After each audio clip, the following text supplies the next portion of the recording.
The air trembles with the dry sound of impact. Ancient stones, scarred by decades of training, form a circle of packed earth.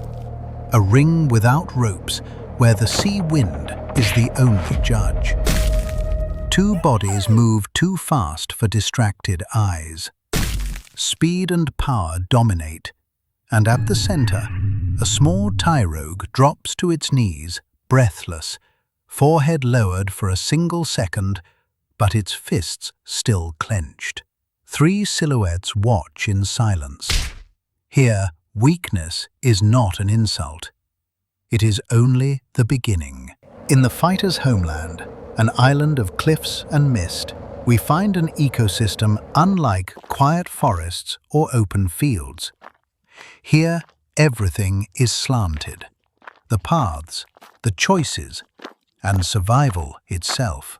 The wind comes off the sea, salty and cold. The ground is hard, strewn with stone.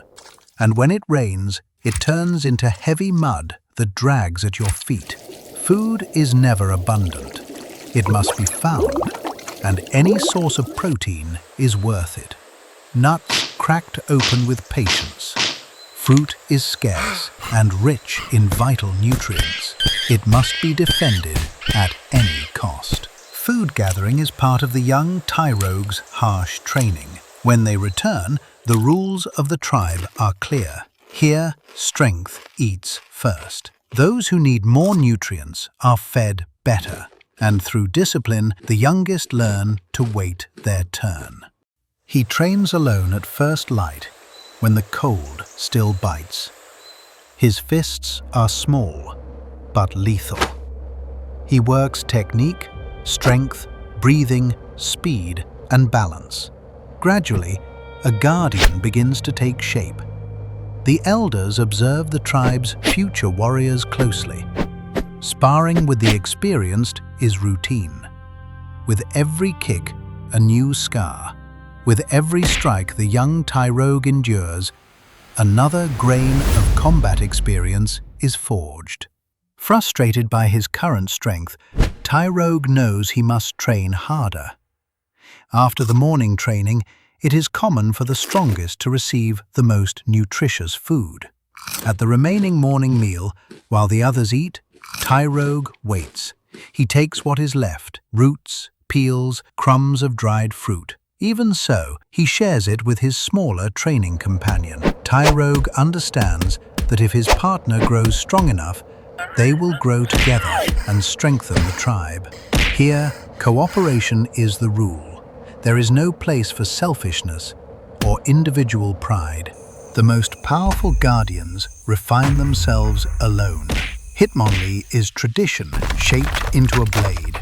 Every kick has a purpose. He wastes no energy, loses no balance, and leaves nothing to chance.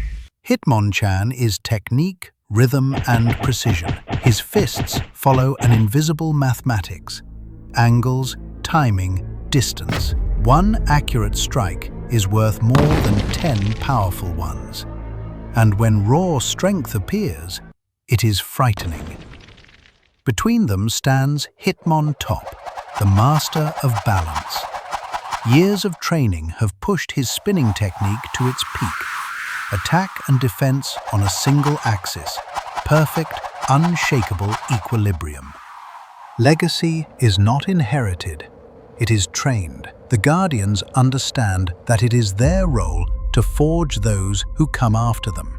The process is rough, but necessary. The weak grow in the shadow of the strong. Between strikes and corrections, Tyrogue begins to recognize his path. Every muscle in his young body aches, yet he knows this is the right thing to endure. In this hostile habitat, the climate shifts without warning. During severe storms, food becomes even scarcer. As the gatherers collect as much as they can, the tribe becomes a target. The scent of stored food draws in hungry Mankey. They believe they have struck fortune, but on this island, nothing comes easily. The elders observe from a distance, not out of fear, but because they recognize an opportunity for training. As the threat remains limited, the Tyrogue are tasked with defending the food. Retreat is not an option for this Tyrogue. Drawing on his growing experience, he slips past the strike of a wild Mankey with ease, and the counterattack lands true. The more experienced Tyrogue pushes himself to the limit.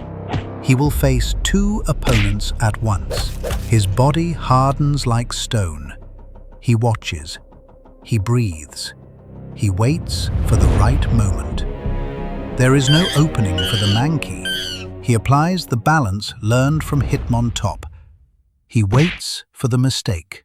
He keeps his center. He turns his rival's weight against them. The victory is complete. The entire tribe understands. This young one does not train to appear strong. He trains to be necessary. After the meal, an invitation follows, a test even harsher than the last. Hitmonlee gestures toward the cliffs. A natural staircase of wet stone rises to a narrow plateau. At the top, a sack of dried fruit, placed there on purpose to measure the balance of the two.